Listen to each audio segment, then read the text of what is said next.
Hey, how's it going, you guys? Welcome back to the channel. And now, in one of my previous videos, I discussed how one of the things that I hate the most about the Forester was actually the road rattle interior noise. And for this video, I wanted to make a more in-depth video about how I was able to slightly or mostly eliminate most of that road rattle noise. So let's go ahead and get started with this video. And before we get started, let me show you guys what we're gonna need for this job. Now, the most important item for this job is going to be this foam window seal right here. I was able to pick this up from Lowe's for about $4. And all this really is just some foam padding that's sticky on one side, and then the other side it's not sticky. And next on this list is just going to be a few tools that you should already have lying around in your garage. First of that would be just this clip remover right here. Next will be this Phillips screwdriver right here. And if you do have a pick, it will definitely come in handy. So this is all the items that we will need for this job. So let's go ahead and get started. Okay, so now looking at the first area, which is the A pillar, you're gonna see how much movement we're gonna have in this panel right here. Now a lot of times when you are going over uneven surfaces, this thing will rattle and sometimes create a bit of noise, just like that. In this case, what we are going to be doing is we are going to be applying some of this foam tape right between the gaps just so there's no more vibrations.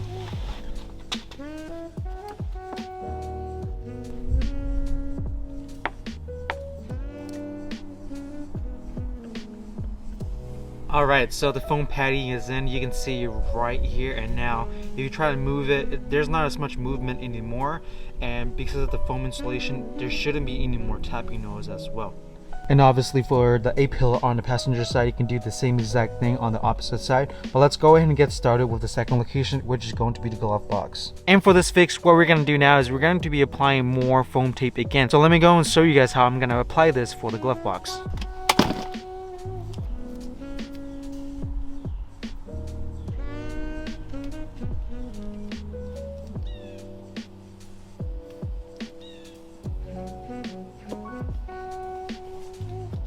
And let's go ahead and test it out now. And as you can see now, there's barely any movement on the glove compartment door, and there's no more sound coming from that area, no more. So the next location is going to be the center console right here. So let's go ahead and take it off. Can be a bit tricky to remove the center console top right here. What I like to do is I like to go ahead and pull it all the way out, press the lever, and then back up while lifting up the back, just like this.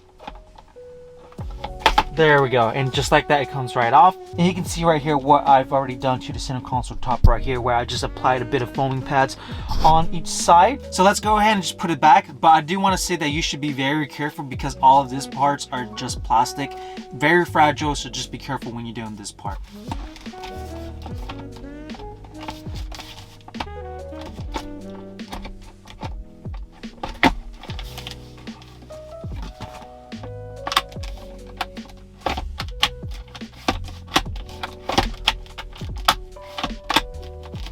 Even with the foam padding in, you will still notice that there is still a bit of rattling going on. Unfortunately, I don't know if there's any other real solution for this just because of how Subaru designed it, but definitely is a lot better than before. So the last location on this list is going to be the rear hatch door panel right here. So let's go ahead and take it off, and let me show you guys how I apply the foam padding to prevent the road rattle noise.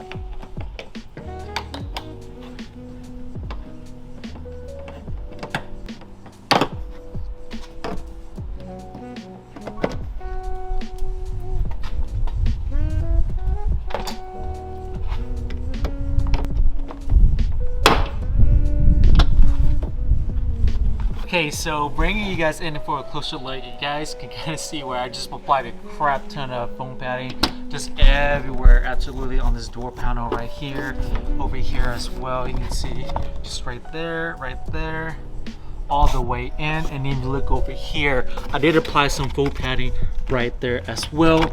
Also over here, right there, over here, and then over here as well. So that's really how I just applied a crap ton of foam, and we're just gonna go ahead and close it back up and show you guys how it's gonna sound like after.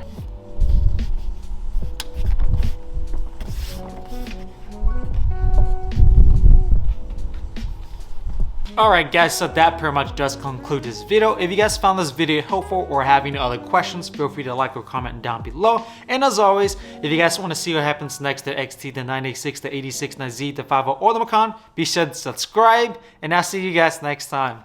Peace.